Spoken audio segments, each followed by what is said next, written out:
Emergency সামনে এবং আপনি দেখতে পাচ্ছেন পেছনে কি পরিমাণ মানুষের ভিড়।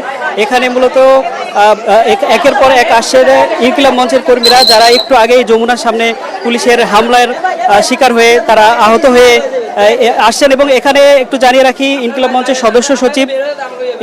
সদস্য সচিব জাবের আহমেদ এখানে আছেন।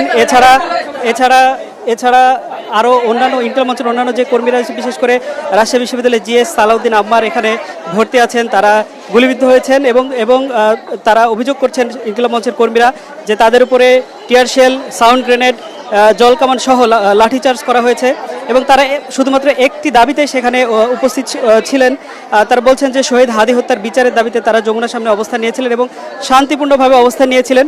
এবং শান্তিপূর্ণ অবস্থানে মূলত পুলিশ প্রথমে লাঠিচার্জ করে এবং তারপরে জলকামান এবং একে একে সাউন্ড গ্রেনেড, টিয়ার শেল সহ হামলা করে এবং তারপর থেকে একে একে আসতে শুরু করে।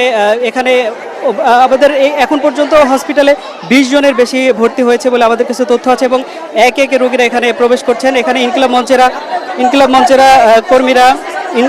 মঞ্চের কর্মীরা এখানে অবস্থান নিচ্ছেন এবং তারা ক্ষোভ প্রকাশ করেছেন। তারা বলছেন যে যাদের রক্তের উপর দাঁড়িয়ে ইন্টারিম সরকার হয়েছে, যারা আজকে বড় বড় সরকারি কর্মকর্তা হয়েছে, তারা আজকে সেই ইনকিলাব মঞ্চের কর্মীদের উপরেই হামলা করেছে। এবং আমরা একটু এখানে থাকার চেষ্টা করছি, দেখানোর চেষ্টা করছি, কিন্তু এবং এই মুহূর্তে দেখছেন যে একে একে আহতরা আরও আসছেন এবং এখন পর্যন্ত আহতরা, যে আরও একজনকে দেখতে পাচ্ছেন, এখন পর্যন্ত আসলে আহতরা ধীরে ধীরে এখানে আসছেন। এবং আসলে কতজন যে আহত, আমাকে এর আগে একজন জানিয়েছিলেন 50-এর বেশি আহত, 50-এর বেশি আহত হয়েছে এখন। আসলে আমাদেরকে ইমার্জেন্সির সামনে হতে দাঁড়াতে দিচ্ছে না, এজন্য।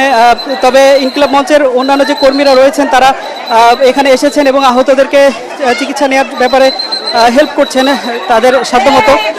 ভেতরে আসলে সাংবাদিকদের প্রবেশ করতে দিচ্ছে না।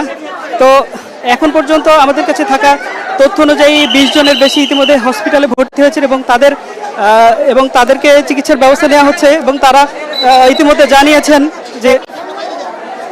জানিয়েছেন যে তারা আজকের এই ঘটনার পরে কঠোর কর্মসূচি দেবেন ইন্টারিমের বিরুদ্ধে। তাদের বক্তব্য, তাদের রক্তের উপর দাঁড়িয়ে ইন্টারিম সরকার আজকে তাদের রক্ত ঝরিয়েছে এবং স্বাভাবিকভাবে তাদের যে ক্ষোভ সেটা প্রকাশ করছেন। এবং এখানে ইতিমধ্যে দেখতে এসেছেন ঢাকা 8-এর এনসিপির মনোনীত 11 দলীয় জোট মনোনীত প্রার্থী নাসিরউদ্দিন পাটোয়ারি, এছাড়া ডাকসুর সমাজসেবা সম্পাদক এবি জুবাইর সহ অন্যান্য যারা রয়েছেন তারা এখানে এসেছেন, তারা দেখছেন। এবং এছাড়া আরও বেশ কয়েকজন জামাত নেতৃবৃন্দ দেখেছি যারা এখানে এসেছেন এবং তারা আহতদের খোঁজখবর নিচ্ছেন। এছাড়া ইনকিলাব মঞ্চের অন্যান্য যারা কর্মীরা ছিলেন তারাও এখানে আসছেন এবং আহতদের চিকিৎসার ব্যাপারে খোঁজখবর নিচ্ছেন। এবং এখন পর্যন্ত আমরা দেখতে পাচ্ছি যে একে একে আহতরা হসপিটালে প্রবেশ করছেন এবং এদের অনেকের অবস্থা বেশ আশঙ্কাজনক। বিশেষ করে অনেকের মাথায় আঘাত পেয়েছেন, অনেকের শরীরে বিভিন্ন জায়গায় কাটাছেঁড়া দেখেছি। এছাড়া অন্যান্য অনেকে টিয়ার শেলের ধোঁয়ায় আক্রান্ত হয়েছেন। অনেকে দাবি করছে যে তাদের পায়ের নিচের দিকে গুলি লেগেছে। সব মিলিয়ে আসলে এই মুহূর্তে ঢাকা মেডিকেল কলেজের পরিস্থিতির কথা যদি বলি, এই মুহূর্তে প্রচুর পরিমাণে ভিড়। এখানে ইনকিলাব মঞ্চের অন্যান্য কর্মীরা ভিড় করছেন এবং তারা স্পষ্ট ভাষায় বলছেন যে এই সরকার, যাদের রক্তের উপর দাঁড়িয়ে যে সরকার এসেছে, সেই সরকার আজকে যাবার 1 সপ্তাহ আগে তাদের রক্ত ঝরালো। এর বিরুদ্ধে তারা কঠোর কর্মসূচি দেওয়ার ঘোষণা দিয়েছেন বলে আমরা জানতে পেরেছি।